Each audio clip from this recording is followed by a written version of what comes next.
మేఘ సందేశం సీరియల్ ఈరోజు ఎపిసోడ్ చూద్దాం. దానికంటే ముందు సబ్స్క్రైబ్ చేసుకోవడం మర్చిపోకండి. ఇక గగన్ బాబు కాదా అత్తయ్య, మన వల్ల ఎవరు బాధపడకూడదు, ఆకాష్ చాలా బాధపడుతున్నాడు. ఇప్పుడు అలా ఆకాష్ని బాధ పెట్టడం గగన్ బావకు కూడా ఇష్టం ఉండదు కదా అత్తయ్య. కాబట్టి మనం ఇక్కడ నుంచి వెళ్ళే తీరాలి. మనం ప్రేమిస్తున్నాం, ఇష్టపడుతున్నామని అందరినీ ఈ భూమి మీదే దేవుడు ఉంచాడు కదా, కొంతమందిని తీసుకువెళ్ళిపోతాడు. అలాగే గగన్ బావని తీసుకువెళ్ళిపోయాడు. మనం ఈ విషయాన్ని జీర్ణించుకోవాలి అత్తయ్య అని భూమి చెప్పడంతో ఇక శారద కళ్ళు తిరిగి పడిపోవడంతో అత్తయ్య అత్తయ్య అని భూమి వెల్లడిల్లిపోతుంది. హాస్పిటల్కి తీసుకువస్తుంది. తర్వాత ఇక పూరి కిచెన్లో వంట చేస్తూ ఉంటే ఉన్నట్లుండి ధ్రువ వెనుక వైపు నుండి వచ్చి పూరిని హగ్ చేసుకొని ఉంటాడు. పూరి ఉలిక్కిపడి టెన్షన్ పడుతూ ఉంటుంది. ఏ అరవకు, మళ్ళీ మా చెల్లి వస్తుంది. పెళ్ళైన భార్యని భర్త వచ్చి హగ్ చేసుకోవడం భయపడకూడదు. నువ్వు ఇందులో తప్పేమీ లేదు కదా అని ధ్రువ ముద్దు పెట్టబోతూ ఉంటే పూరి ముఖం మీద తిప్పి కొడుతుంది. సరే సరే, ఏంటి హగ్స్, ఉడకపెట్టావా ఎగ్స్ అని ధ్రువ్ అంటాడు. ఉడకపెట్టడం ఎలాగో తెలియడం లేదా అని ధ్రువ్ అడగడంతో అవును తెలియడం లేదు సరిగ్గా అని పూరి చెప్తుంది. ఉండు నేను చూపిస్తాను. ధ్రువ్ చాలా ప్రేమగా చూపిస్తూ ఇదిగో ఇలా వలవాలని చూపిస్తూ ఉంటే పూరి కూడా వలుస్తూ ఉంటుంది. అప్పుడే తార అక్కడికి వచ్చి ఏం జరుగుతుంది ఇక్కడ అని గట్టిగా అరుస్తూ ఉంటుంది. దాంతో ధ్రువ్ ఇక్కడ ఉల్లిపాయ టెన్షన్ పడుతూ ఏమీ లేదు తారా, తనకి సరిగ్గా వంట రావడం లేదు, చూపిస్తున్నాను, నువ్వు వెళ్ళండి అయ్యా, నేను చూసుకుంటాను అని తారా చెప్తుంది. దాంతో ధ్రువ్ వెళ్ళిపోతాడు.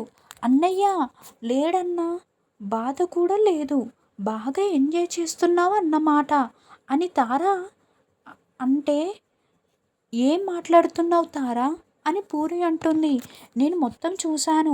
మా అన్నయ్య వెనుక నుంచి వచ్చి హక్ చేసుకోవడం, నువ్వు దానిని ఆస్వాదించడం నేను చూశానులే అని తారా అంటే అది కాదు సడన్గా అలా వచ్చేసరికి అని పూరి అంటే ఆ సడన్గా వస్తే నువ్వు సైలెంట్గా ఉండిపోతావా, తోసాయి కదా, చీ కొట్టాలి కదా, అవునులే అమాయకమైన ముఖం పెట్టేసి మగవాళ్ళందరినీ నీ వైపుకి తిప్పుకోవడం నీకు అలవాటే కదా అని తారా అంటే నోటికి ఇష్టం వచ్చినట్లు మాట్లాడకు తారా, మాటలు మర్యాదగా మాట్లాడని పూరి వేలు చూపిస్తూ వార్నింగ్ ఇస్తుంది. ఏంటి నిజాలు చెప్తుంటే కోపం వస్తుందా, నిన్ను ఇలా కాదు అని వెంటనే తారా పూరి చేతిని ఆ వేడి నీళ్ళల్లో పెట్టి కాల్చేస్తుంది.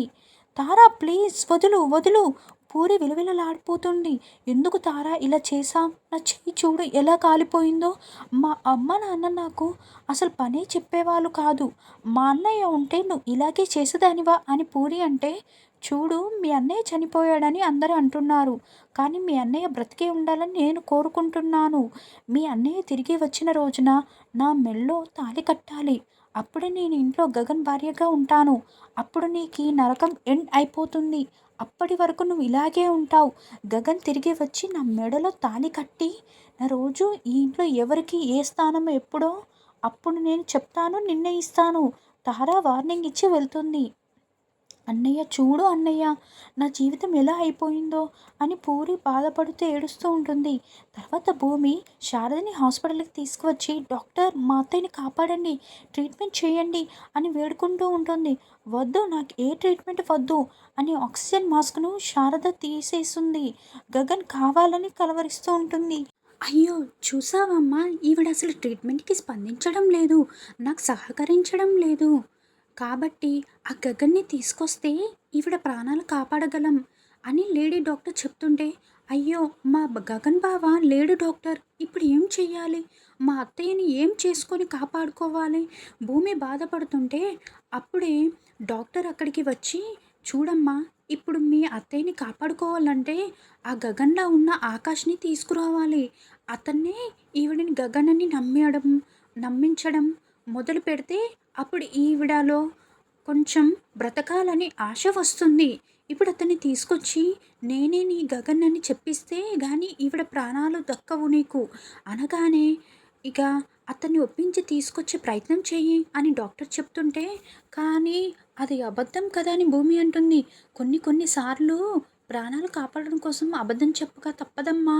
ముందు ఈవిడని నమ్మించిన తర్వాతే ఈవిడ ప్రాణాలు మనం కాపాడుకోగలం అని డాక్టర్ చెప్పడంతో, అవును, ఆ విధంగా ప్రయత్నించి చూడాలి. అప్పుడు ఆవిడని మనం కాపాడుకోగలుగుతాం అని డాక్టర్ అంటుంది.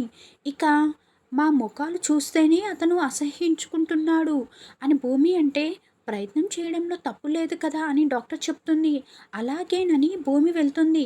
తర్వాత శరత్చంద్ర కూర్చొని దీర్ఘంగా ఆలోచిస్తూ బాధపడుతూ ఉంటాడు. భూమి బయట కూర్చొని ఉంటే, ఆడవాళ్ళు పసుపు కుంపలు పువ్వులు పెడతారు చూడమ్మా, ఇప్పుడు ముందుగా పువ్వులు గాజులు తీసేయాలి, ముందు గాజులు తీసేస్తాము అని ఆడవాళ్ళు చెప్తూ ఉంటే, ఆగండి, మీరు తీయడానికి వీలు లేదు, ఎవరైతే నా భావన నాకు దూరం చేశారో వాళ్ళ చేతులతోనే నా గాజులు, నా పువ్వులు, నా బొట్టు చెడిపేయాలని భూమి చెప్తుంటే, అప్పుడే శరత్చంద్ర అక్కడికి వస్తాడు. ఏంటి నాన్న అలా చూస్తున్నారు, మీరే కదా నా బావని చంపేశారు, బావ చనిపోవాలని కోరుకున్నారు, అలాగే చేశారు కదా, కాబట్టి ఇప్పుడు నా గాజుల్ని మీరే పగలగొట్టాలి, నా బొట్టు చెడిపేయండి, మీరు కోరుకున్నది జరిగింది కదా, నాకు నాకు ఇవి మాత్రమే మిగిలాయి, వీటిని నీ చేతులతోనే తీయండి నాన్న, తీయండి అని భూమి గాజులను చేతులను చూపిస్తూ ఉంటే, శరత్చంద్ర బాధగా చూస్తూ ఉంటాడు. మీకే నాన్న చెప్తున్నది అని శరత్చంద్ర చేతులు పట్టుకొని భూమి తన గాజుల్ని పగలగొట్టేసుకుంటుంది. ఇదంతా కూడా శరత్చంద్ర కలగంటూ ఒక్కసారిగా ఉలిక్కిపడి స్పృహకు వస్తాడు. శరత్చంద్ర శోభచంద్ర ఫోటో చూస్తూ దగ్గరికి వెళ్ళి, శోభ, నువ్వు నన్ను అర్థం చేసుకుంటావని నేను నీతో ఇలా మాట్లాడుతున్నాను. నేను గగన్ని కావాలని చంపలేదు.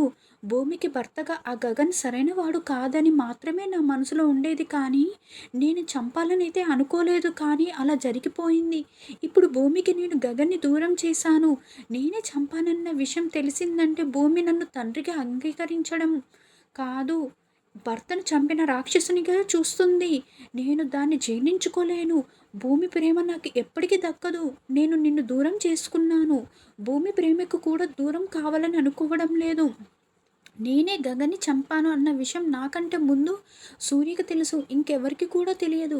ఈ విషయం ఇప్పటికీ భూమికి తెలియడానికి వీలు లేదు. శోభ, నువ్వంటే నాకు ఎంత ప్రాణమో భూమికి అంతే ప్రాణం.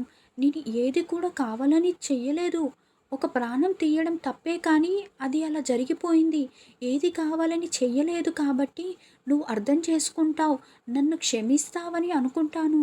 నువ్వు క్షమిస్తావు కదా.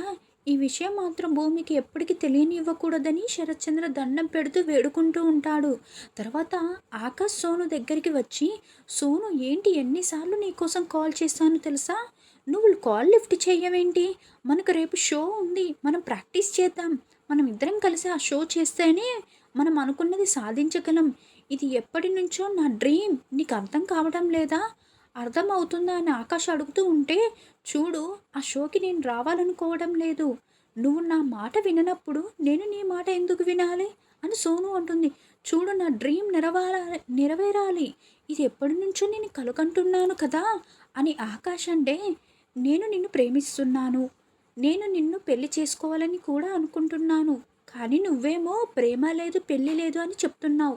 మరి నేనెందుకు నీకు డ్యాన్స్ పార్ట్నర్గా కావాలని సోను అంటే, చూడు, నా లైఫ్లోనే పెళ్ళి ప్రేమ లాంటిది ఏదీ లేదు, నీకు చాలాసార్లు చెప్పాను, మళ్ళీ చెప్తున్నానని ఆకాష్ అంటే, అవునా, నీ లైఫ్లో అవేవీ లేదా, మరి ఇదేంటి అని భూమి గగన్ల పెళ్లి ఫోటోని సోను చూపిస్తుంది. చూడు, ఇక్కడ ఉన్నది గగన్, ఆకాష్ కాదు, నేను ఆకాష్, ఇది భూమి, వాళ్ళు వచ్చిన తర్వాత నా లైఫ్ని నరకం చేసేస్తున్నారు. నీకు కూడా చెప్తున్నాను, ఇక్కడ గగన్ మాత్రమే ఉన్నాడు. ఐఎమ్ ఆకాష్, ఐఎమ్ ఆకాష్, చెప్పేది విను, నేను ప్రేమ పెళ్ళి లాంటివి ఏవి నా జీవితంలో లేవు అని చెప్తుంటే, చూడు, నీ అర్థం కావట్లేదా, నీకు ఒక్కటే చెప్తున్నాను, ఇప్పుడు నేను నీకు డ్యాన్స్ పార్ట్నర్గా కావాలంటే నువ్వు నన్ను పెళ్లి చేసుకో అనేసి సోను అంటే, ఇక నువ్వే ఆలోచించుకో, లేదంటే నేను నీ డ్యాన్స్ పార్ట్నర్గా రాను, ఆ షో కూడా చెయ్యను అని తేల్చి చెప్పేస్తుంది సోను. దాంతో ఆకాష్ ఆలోచిస్తూ, ఇక రాను నా ఎపిసోడ్లో ఆకాష్ శారదని అమ్మ అని పిలవడంతో గగన్ బ్రతికున్నాడని తిరిగి వచ్చాడని ఆనందపడుతుంది.